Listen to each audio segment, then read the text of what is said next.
for tuning in to another video from CW Notary Services, Lindria. And today I am on here. This is video 1, and I want to talk a little bit more about some things from the Michigan Notary Primer book from the NNA. And I want to go over a little bit of the official notary acts. And excuse me, y'all. People be trying to text me and stuff when they know I'm recording. Anywho, official notary acts. Notarized acts. Notaries may perform the following official acts: acknowledgements, verifications upon oath or affirmations, or in other words, directs. You have your oath and affirmations. You have proof of execution, and you have witnessing. We have witnessings or attestations of signatures. So I am going to read a little bit about each one of those, and probably go a little bit more into detail about each one. So it's going to give you the word, and it's going to give you the definition of what it is, and then eventually it's going to break down in its entirety of like what's what. You get what I'm saying? So the first one is acknowledgements. Acknowledgements. The acknowledgement certifying that a signer personally appeared before the notary, was identified by the notary, and acknowledged freely signing the document. Verification upon oath or affirmation, directs, certifying that the signer personally appeared before the notary, was identified by the notary, signed in the notary's presence, and took an oath or affirmation from the notary. Oaths and affirmations, which are solemn promises to a supreme being, oath, or solemn promises on one's own personal honor, affirmations.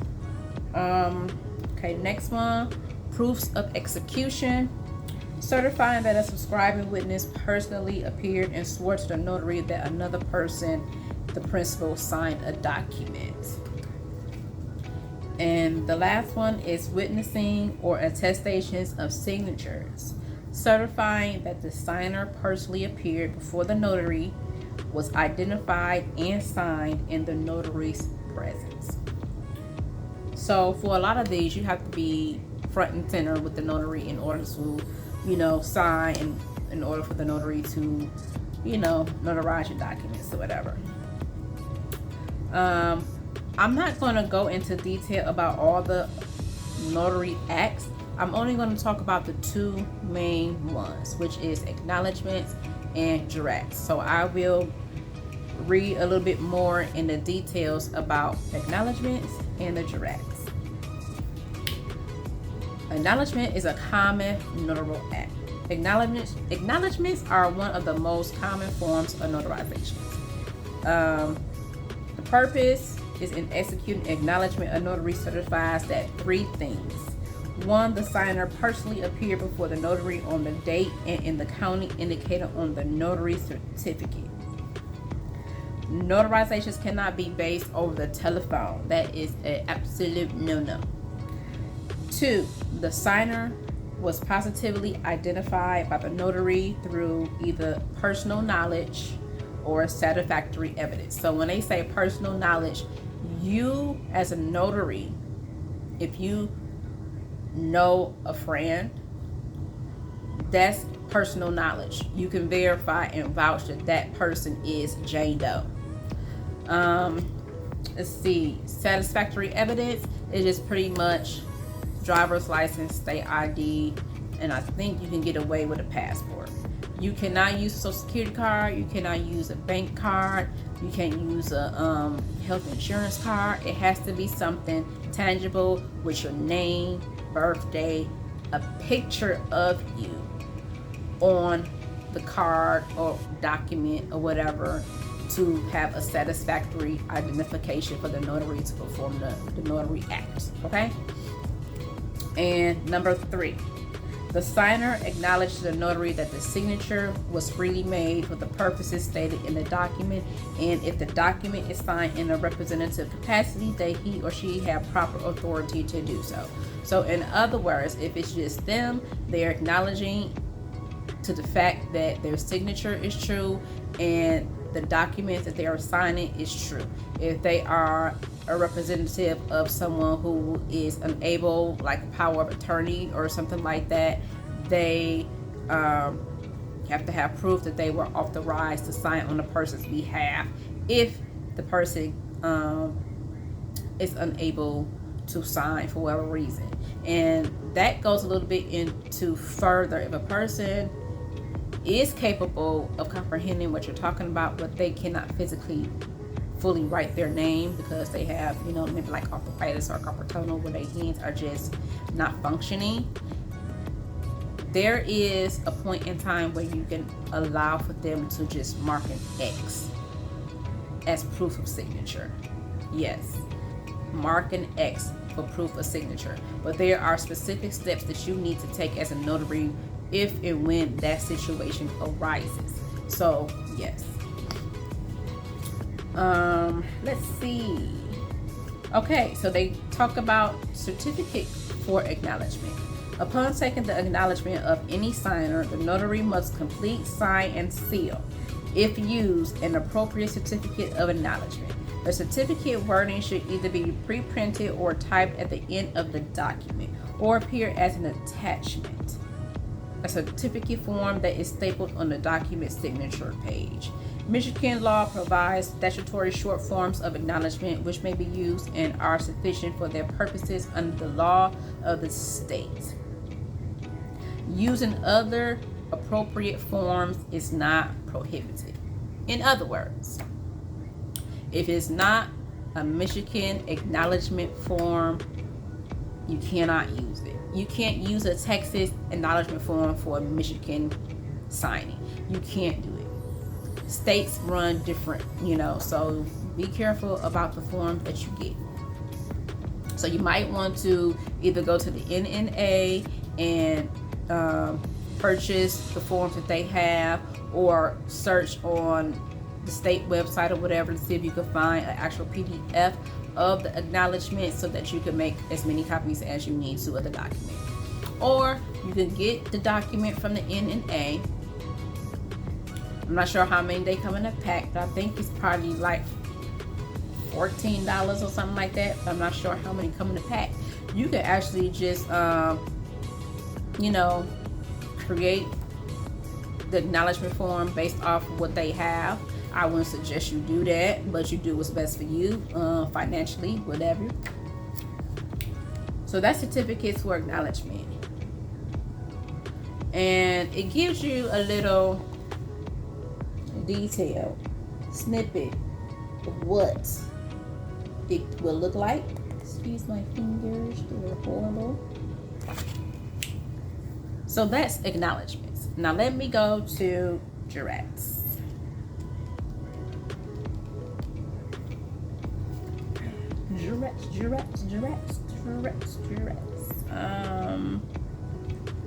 Okay, verifications upon oath or affirmation. Directs.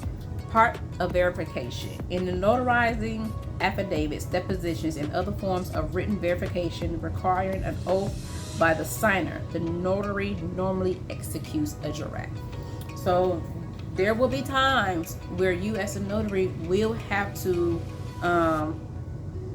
get the signer to swear an oath that they are telling the truth, the information is true to their ability, their signature is theirs, and all that stuff. It's like you going to court and the bailiff tell you to hold up your right hand. You swear to tell the truth, the whole truth, nothing but the truth, so help you God.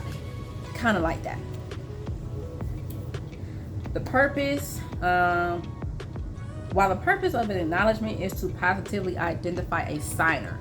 So that's the difference. Acknowledgement, you're identifying the signer, that they are the person that they say they are. The purpose of verification upon oath or affirmation or jurat is to compel truthfulness by appealing to the signer's conscience and fear of criminal penalty for perjury. Like I just said, if you was in the courtroom and the bailiff say, left hand, right hand on the Bible. I ain't never been to court, so I don't know. I think it's left hand, right hand on the Bible. Do you tell the truth, so truth? Do you tell the truth, the whole truth, nothing but the truth, so help you God? I believe that that's how they do it, but if not, y'all get the gist. So 3 things. In executing a jurat, a notary certifies that the signer personally appeared before the notary at the time of notarization on the date and in the county indicated on the notary certificate. So that means that you have to be in the county of the notary where the notary is commissioning. So if I'm in Wayne County, you have to be in the same county that is indicated on my stamp, pretty much, or notary certificate.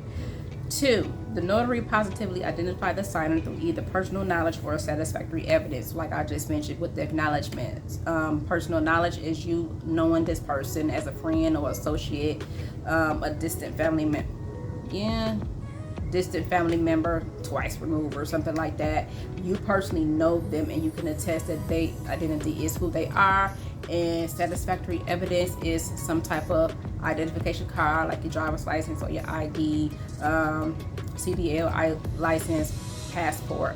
Anything else, you can't use. You cannot use a birth certificate. You can't use a marriage license. You can't use none of those things. You have to have a physical photo of the person matching the name. And number 3, the notary administered an oath or affirmation to the signer. Again, that's just you attesting to you telling the truth, the whole truth, nothing but the truth, so help you God. It's not those words verbatim. I'm just giving y'all a type of how it is. Like if you have to have somebody, you have to do a oath or something like that. Certificate for a jurat. A typical jurat contains the wording subscribed and sworn to or affirmed before me or similar language. Subscribed means signed, and before me means that the signer personally appeared. So yeah, and this is just a little snippet of what the jurat would look like.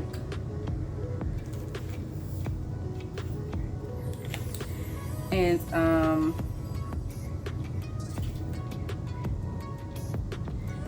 that is pretty much it, you guys. So yes, get this book. You can get it from the internet or you can get it from Amazon. I think Amazon is a little bit cheaper. Very, very important for you to have this book handy. And when I get my notary bag together, I will do a video on that, and I will show you guys everything that I have in my notary bag. For whenever I do close signings or whatever the case may be, I'll show you guys that. I started ordering certain things already. They're coming in slowly but surely. So yeah, definitely keep this in your bag. Definitely go to the back in the index. Definitely get familiar with a lot of the common notary terminology. Like I said, acknowledgements, jurats, let's see, affidavits. Let's see. It's just so much in this small little book that is going to save your life being a notary. Well, you guys, this is it for this video.